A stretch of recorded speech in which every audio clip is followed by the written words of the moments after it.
গত ৫ আগস্ট ছাত্র জনতার অভ্যুত্থানে শেখ হাসিনা সরকারের পতনের পর থেকে বাংলাদেশ ভারত সম্পর্কের টানাপোড়েন শুরু হয়। ওই দিনই শেখ হাসিনা ভারতে পালিয়ে যান। ভারতের অভিযোগ, রাজনৈতিক পট পরিবর্তনের পর বাংলাদেশের হিন্দুদের উপর নির্যাতন চলছে। এরই মধ্যে সোমবার ঢাকায় কর্মরত বিভিন্ন দেশের কূটনীতিকদের সংখ্যালঘু পরিস্থিতি সম্পর্কে অবহিত করেছে বাংলাদেশ। সেখানে পররাষ্ট্র উপদেষ্টা তৌহিদ হোসেন বলেছেন, দেশের পরিস্থিতি নিয়ে অপপ্রচার চালাচ্ছে একটি গোষ্ঠী। ভারতের ত্রিপুরা রাজ্যের রাজধানী আগরতলায় সোমবার বাংলাদেশের সহকারী হাইকমিশন প্রাঙ্গণে ঢুকে হামলা চালানো হয়েছে। বাংলাদেশে সংখ্যালঘু নির্যাতনের অভিযোগ তুলে হিন্দুত্ববাদী সংগঠন হিন্দু সংঘর্ষ সমিতি সহ কয়েকটি সংগঠনের সমর্থকরা এই হামলা চালান। এদিন মুম্বাই বাংলাদেশের উপ হাইকমিশনের কাছাকাছি বিশ্ব হিন্দু পরিষদের আয়োজনে কয়েকশো লোক বিক্ষোভ করেছে। হিন্দু সংঘর্ষ সমিতি হল ভিএইচপির সহযোগী সংগঠন। ভারতের পররাষ্ট্র মন্ত্রণালয়ে আগরতলার ঘটনাকে দুঃখজনক উল্লেখ করে বিবৃতি দিয়েছেন।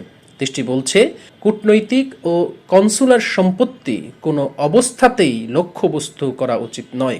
নয়াদিল্লিতে বাংলাদেশ হাইকমিশন এবং ভারতের অন্যান্য স্থানে তাদের উপ ও সহকারী হাইকমিশনের নিরাপত্তা ব্যবস্থা জোরদার করার জন্য সরকার ব্যবস্থা নিচ্ছে।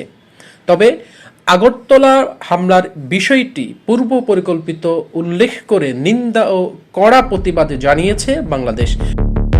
পররাষ্ট্র মন্ত্রণালয়ের এক বিবৃতিতে বলা হয়েছে, হামলার ঘটনা বাংলাদেশ সরকারকে গভীরভাবে ক্ষুব্ধ করেছে। ঘটনা প্রবাহ দেখে এটা প্রমাণিত হয়েছে যে হামলাটি পূর্ব পরিকল্পিত। এই ঘটনা কূটনৈতিক সম্পর্ক বিষয়ক ভিয়েনা সনদের লঙ্ঘন। এছাড়া ওই হামলার ঘটনার প্রতিবাদে ঢাকা বিশ্ববিদ্যালয় সহ দেশের বিভিন্ন স্থানে সোমবার রাতে বিক্ষোভ করেছেন শিক্ষার্থীরা। এদিকে বিক্ষোভের সাথে ফুঁসে উঠেছে সামাজিক যোগাযোগ মাধ্যমও। অন্তর্বর্তীকালীন সরকারের উপদেষ্টা সহ বিভিন্ন রাজনৈতিক দলের নেতারা, সাধারণ শ্রমজীবী মানুষও সরব সামাজিক যোগাযোগ মাধ্যমে কড়া সমালোচনা করেছেন দাদাগিরি দেখানো ভারতের বিরুদ্ধে। তারা মনে করেন, একটি স্বাধীন সার্বভৌম রাষ্ট্রের উপর এভাবে হস্তক্ষেপ করার সুযোগ নেই ভারতের। অন্তর্বর্তীকালীন সরকারের উপদেষ্টা আসিফ নজরুল লিখেছেন, ভারতের আগরতলায় বাংলাদেশের সহকারী হাইকমিশন তছনছ করা হয়েছে। বাংলাদেশের পতাকায় অগ্নিসংযোগ করা হয়েছে। হিন্দু সংঘর্ষ সমিতি নামে একটি সংগঠনের সদস্যরা এই নেক্কারজনক ঘটনা ঘটিয়েছে।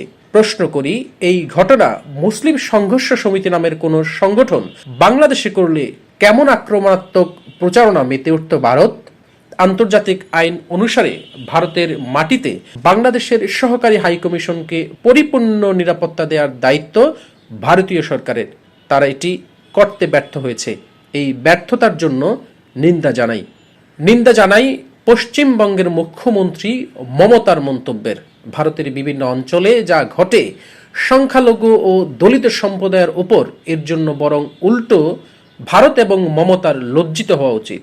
ভারতকে বলি, আমরা সমমর্যাদার সমঅধিকার ভিত্তিক বন্ধুত্বে বিশ্বাসী। শেখ হাসিনা সরকার বিনা ভোটে ক্ষমতায় থাকার লোভে ভারত তোষণ নীতিতে বিশ্বাসী ছিল। তবে ভারতকে বুঝতে হবে, এটা শেখ হাসিনার বাংলাদেশ নয়। এই বাংলাদেশ স্বাধীন, সার্বভৌম ও আত্মমর্যাদাশীল। এই বাংলাদেশ নির্ভীক একটি তরুণ সম্প্রদায়ের। বাংলাদেশ জামায়াত ইসলামীর আমির ডাক্তার শফিকুর রহমান লিখেছেন, ভারত নিজের দেশ, তার প্রতিবেশী দেশের কূটনৈতিক মিশনের নিরাপদ দিতে যেখানে ব্যর্থ, সেখানে সাম্প্রদায়িক সম্প্রীতির বাংলাদেশ নিয়ে কথা বলার কোনো অধিকার তাদের থাকতে পারে না। বাংলাদেশের জনগণ তাদের মাথার ওপর কারো দাদাগিরি একদম পছন্দ করে না। আমরা বাংলাদেশের জনগণকে সতর্ক থাকার আহ্বান জানাচ্ছি। জাতীয় ঐক্যই তার কার্যকর ঔষধ। আমার দেশ সম্পাদক মাহমুদুর রহমান লিখেছেন, ইন্ডিয়া ছাড়া দক্ষিণ এশিয়ার সব দেশ চলতে পারে, আমরা কেন পারবো না? সাংবাদিক হাসান ইমাম রুবেল লিখেছেন, আপনি যখন কূটনৈতিক শিষ্টাচারের লঙ্ঘন করেন, তখন আসলে আপনি মানসিকভাবে পরাজয় বরণ করে নিয়েছেন। একজন ব্যাংকার লিখেছেন, প্রতিবেশী বন্ধু রাষ্ট্র ক্ষিপ্ত আর উত্তেজিত হচ্ছে, মানে আমাদের দেশ সঠিক পন্থায় পরিচালিত হচ্ছে।